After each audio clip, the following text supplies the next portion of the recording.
Kata orang Kristen, dalam Al-Quran dikatakan bahwa Injil adalah kitab sebagai petunjuk dan cahaya. Yang dimaksud orang Kristen tersebut merujuk pada QS Al-Maidah ayat 46. Mari kita jelaskan secara detail. Baca lengkap QS Al-Maidah 46-47. Open quote, dan kami iringkan jejak mereka dengan Isa putra Maryam, membenarkan kitab sebelumnya yaitu Taurat. Dan kami telah memberikan kepadanya Injil, di dalamnya terdapat petunjuk dan cahaya, dan membenarkan kitab yang sebelumnya yaitu Taurat, serta menjadi petunjuk dan pelajaran bagi orang-orang yang bertakwa. Close quote. Ayat ini menjelaskan fungsi Injil pada zamannya, kepada pengikut Isa saat itu, bukan kepada umat Muhammad SAW. QS Al-Maidah 57, open quote, dan hendaklah ahlul Injil memutuskan perkara menurut apa yang diturunkan Allah di dalamnya, close quote. Perhatikan kalimatnya. Ahlul Injil artinya pengikut Injil, bukan Muslim. 2. Lanjut ke ayat penentunya, Allah menurunkan syariat baru Al-Quran. Sekarang baca ayat berikutnya yang sengaja tidak mau mereka baca, QS Al-Maidah 48.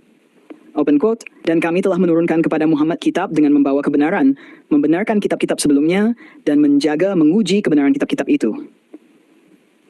Maka putuskanlah perkara menurut apa yang Allah turunkan kepadamu, dan janganlah mengikuti hawa nafsu mereka dengan meninggalkan kebenaran yang telah datang kepadamu. Close quote. Ini ayat game changer. Allah memerintahkan umat Muhammad mengikuti Al-Quran, bukan mengikuti Injil. Dan Allah melarang Nabi mengikuti keinginan ahlul kitab.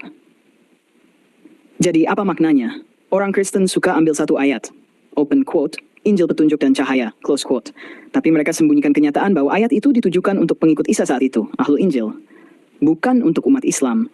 Injil yang dimaksud Quran adalah Injil yang diturunkan Allah kepada Nabi Isa AS, bukan Injil Matius, Markus, Lukas, Yohanes yang sekarang. Syariat sudah diganti dengan Al-Quran sebagai kitab terakhir. Allah sudah jelaskan ini langsung dalam ayat berikutnya. 4. Al-Quran, petunjuk terakhir dan pembatal syariat sebelumnya. QS Al-Araf 7, yaitu orang-orang yang mengikut Rasul, Nabi, yang Ummi, mengikuti cahaya yang terang yang diturunkan kepadanya. Mereka itulah orang-orang yang beruntung. QS Al-Baqarah 7 quote. Ayat manapun yang kami nasakh atau kami jadikan dilupakan, kami datangkan yang lebih baik darinya atau yang sebanding, close quote. Taurat dan Injil sudah dinaskh, digantikan oleh Al-Quran, kitab terakhir. Ini akidah semua ulama sejak sahabat.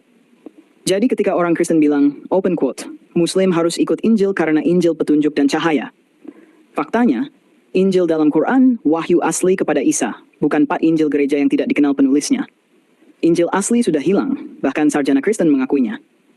Bagaimana Muslim mau ikut Injil yang tidak ada?